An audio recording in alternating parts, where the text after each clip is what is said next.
दोस्तों आरसीबी और एलएसजी के बीच में जो मुकाबला होने वाला भारत रत्न श्री अटल बिहारी वाजपेयी पर, ठीक है ना दोस्तों। इस पिच पर मैं आपको बता देता हूं कि इस पिच पर पेसर स्पिनर दोनों को मदद मिलता है, ये चीज़ समझना, ठीक है ना। और मैं दोस्तों इस पर मैं आपको लॉजिक बता रहा हूँ। अब लॉजिक क्या होता है वो मैं आगे बताऊँगा।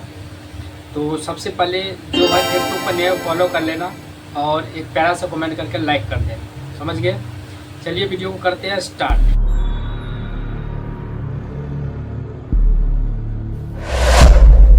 यह होता है, ठीक है ना, लॉजिक समझना। लॉजिक में बता रहा हूँ, देखो कोई भी मैच होता है ना दोस्तों, उसमें कोई ना कोई लॉजिक छुपा होता है। अगर उस लॉजिक को अगर आप अप्लाई कर लोगे ना तो 100% जीएल जीत जाओगे, ठीक है ना। अब इसी पिच पर देखो लॉजिक क्या क्या अप्लाई हुआ है और क्या हुआ इस पिच पर, पहले वो समझो। देखो इस पिच का खासियत है, अगर जो पहले बैटिंग किया, समझना, ध्यान से समझना, जो पहले बैटिंग किया दोस्तों लगभग में 220 या 230 रन तक बनाएगा, ठीक है ना।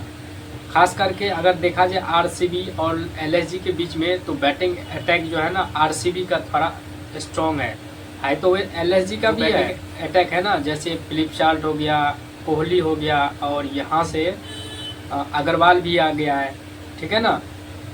तो जो प्लेयर टिक कर खेलता है ना, चुंबक की तरह चिपक कर खेलता है, समझ जाओ, वो अच्छा रन भी बनाता है वो टीम, ठीक। तो ये चीज़ समझना। अब यहाँ पर पिच पर होता क्या है ये पहले मैं बता देता हूँ। देखो जो पहले बैटिंग किया अच्छा खासा रन बनाया, और सेकेंड इनिंग में सारा बैट्समैन फ्लॉप भी होता है, समझ गए। यानी सिर्फ एक या दो ही बैट्समैन सेकेंड इनिंग में चलेगा। जब सारा बैट्समैन फ्लॉप होगा तो जो पहले बैटिंग करेगा उसी का बॉलर, आपको 2 बॉलर मेन इंपॉर्टेंट लेना है, 2 से 3 भी ले सकते हो। और जो पहले बॉलिंग करेगा उसका सिर्फ एक बॉलर लेना, पेसर, जो कि डेथ ओवर में बॉलिंग करता हो, समझ गए पहला लॉजिक। दूसरा लॉजिक समझना, दूसरा लॉजिक है कि अगर देखो दोनों तरफ से बॉलिंग अटैक जो है ना उतना स्ट्रांग नहीं है, सिर्फ आरसीबी में हैजलवुड है, वो आगे है लगभग में, और एक सरदुल ठाकुर है, ठीक। लेकिन बैटिंग अटैक दोनों में स्ट्रांग है, समझ गए। तो जब बैटिंग अटैक स्ट्रांग रहता है ना दोस्तों, विकेट कम गिरता है, ये चीज़ याद रखना, ठीक। तो दोनों तरफ से क्या होगा, मुश्किल से एक टीम में पहले बैटिंग करेगा तो 1 से 3 विकेट जाएगा, और सेकंड में ज़्यादा ज़्यादा मुश्किल से 1 से 4 तक जाएगा। आरसीबी खास करके दोनों कंडीशन में बैटिंग करेगा तो 3 विकेट जाएगा, और एलएसजी का हो सकता है 4 जाएगा। तो ये लॉजिक समझना, जब 3 से 4 विकेट दोनों तरफ से जाएगा तो बॉलर इंपॉर्टेंट नहीं रहेगा, हाँ डेथ ओवर का बॉलर इंपॉर्टेंट रहेगा दोनों टीम की तरफ से, समझ गए। जो विकेट टेकर 2 से 3 बॉलर इंपॉर्टेंट रहेगा, मैं आगे बताऊँगा, समझ गए लॉजिक। तो 2 लॉजिक अप्लाई करके 2 टीम लगा सकते हो। अब समझो यहाँ पर मैं प्लेइंग 11 के हिसाब से बता देता हूँ, ठीक। अब यहाँ से देखो एलएसजी पहले बैटिंग करे तो आपको करना क्या है, यहाँ से देखो एलएसजी फर्स्ट बैटिंग में एम मार्स को ले लेना, पुरन को ले लेना, और यहाँ से एक टीम में पंत को ले लेना। भाइयों बहुत मैच से चला नहीं, हो सकता है ये चल जाए, तो लो सिलेक्शन वाला प्लेयर ये आपका काम आ जाएगा जीएल के लिए। तो इसमें से पंत को अगर छोड़ना चाहते हो तो भदौनी की ले लेना। तो यहाँ से 3 बैट्समैन रन बनाएगा, ये चीज़ समझना, ठीक। अब इसमें से अगर कोई एक फ्लॉप होगा, किसी को फ्लॉप करवाना चाहते हो तो उसका नाम मैं पुरन बता रहा हूँ, क्योंकि इसका 96-97% सिलेक्शन जा रहा है। अगर इतना सिलेक्शन रहेगा तो मैं गारंटी के साथ कह रहा हूँ कि ये फ्लॉप हो जाएगा। अगर सिलेक्शन कम हुआ तो ले लेना, छोड़ना मत, समझ गए।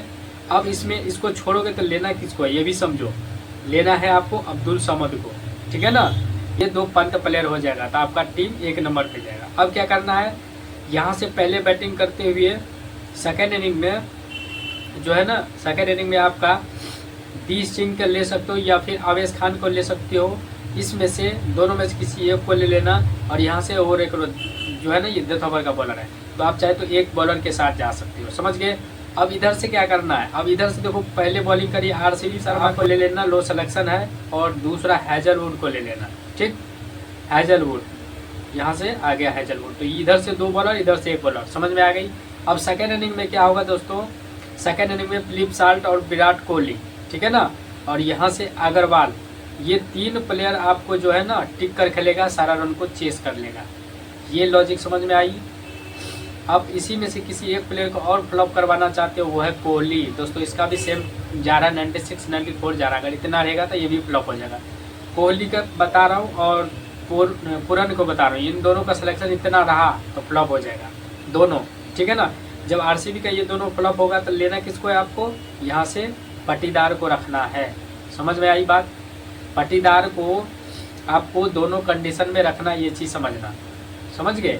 अब आरसीबी पहले बैटिंग करे तो क्या करना है, फिलिप साल्ट को रखना है, कोहली को रखना है, एम अग्रवाल को रखना है। ठीक, 3 बैट्समैन ही आपको अच्छा खासा रन बना के देगा, इससे ज़्यादा बैट्समैन नहीं लेना चाहते हो तो यहाँ से इसको ले लेना, फर्स्ट बैटिंग में ले लेना 4 बैट्समैन। इसको यहाँ से अभी जो मैं बताया कि इसको पाटीदार को, समझ गए, फर्स्ट बैटिंग करते हुए पाटीदार को ले लेना। अब ये अच्छा खासा रन बनाएगा, अगर चारों बैट्समैन अच्छा खासा रन बनाएगा तो दोस्तों रन काफ़ी बन जाएगा, ठीक है ना, इस पिच पर रन भी बनता है। तो सेकेंड इनिंग में क्या होगा, विकेट ले जाएगा 2-3 विकेट सेकेंड इनिंग में। और यहाँ से आपको रखना है फिर से हेजलवुड को रखना है, ठीक है ना। सेकेंड इनिंग में क्या करेगा, लखनऊ का बैट्समैन फ्लॉप होगा तो हेजलवुड विकेट ले जाएगा, दूसरा शार्दुल ठाकुर यार एंथ्रासरा खेलेगा तो एंथ्रासरा को ले लेना, समझ गया। संदीप शर्मा सेकेंड इनिंग में, संदीप शर्मा और हेजलवुड और एक और बॉलर कौन सा था, हाँ यश दयाल, ये 3 बॉलर आपको सेकेंड इनिंग में जो बॉलिंग करेंगे ना तब रख लेना। अब 3 बॉलर का मतलब समझ रहे हो क्या होगा, इधर का बैट्समैन फ्लॉप होगा एलएसजी का, तो जब फ्लॉप होगा तो कौन सा बैट्समैन चलेगा, सिर्फ एमआर चलेगा, ये फ्लॉप हो जाएगा, ठीक है ना, पूरन फ्लॉप होगा। तो आपको और कौन सा प्लेयर चलेगा, यहाँ से एच सिंह चल जाएगा या फिर अब्दुल समद या बदौनी, तीनों में से कोई 2 चलेगा, समझ गए। किसको लेना है भाइयों, इधर से आपको डेथ ओवर का एक ही बॉलर लेना है, एच सिंह को या फिर ओ रोकड़े, इन दोनों में से किसी को ही लेना फर्स्ट बॉलिंग। समझ में आ गई बात। अब सीसी बता देता हूँ, देखो कोई भी टीम बॉलिंग करे बैटिंग नहीं करे तो कोहली को कैप्टन बना लेना, ठीक है ना, और हेजलवुड को बीसी बना लेना, समझ में आ रही बात। अगर यहाँ से एलएसजी पहले बैटिंग करे तो एलएसजी का बैटिंग करते हुए दोस्तों आप एमआर्स को कैप्टन बना लेना, और यहाँ से कोहली को भी बना सकते हो या फिर कुणाल पांड्या को बना सकते हो। हाँ, फर्स्ट बैटिंग में कुणाल पांड्या को भी कैप्टन बना सकते हो, ठीक है ना, और बीसी आप बना सकते हो हेजलवुड को, ठीक है ना। और किसको बना सकते हो भाई, देखो फर्स्ट बॉलिंग करते हुए यहाँ से आप फर्स्ट बॉलिंग करते हुए शार्दुल को भी बना सकते हो, नहीं बॉलर से मत बनाना, समझ गए।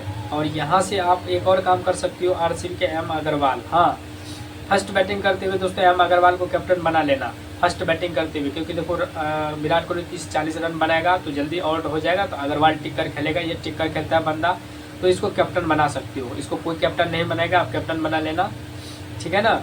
और यहाँ से फिर आपको इसको बीसी करना है कुणाल पांड्या को, समझ में आ गई। आई होप आप लोगों को बहुत अच्छे से समझ में आया होगा, ऐसा आपको कोई नहीं बताएगा, इसलिए लाइक करके शेयर कर देना।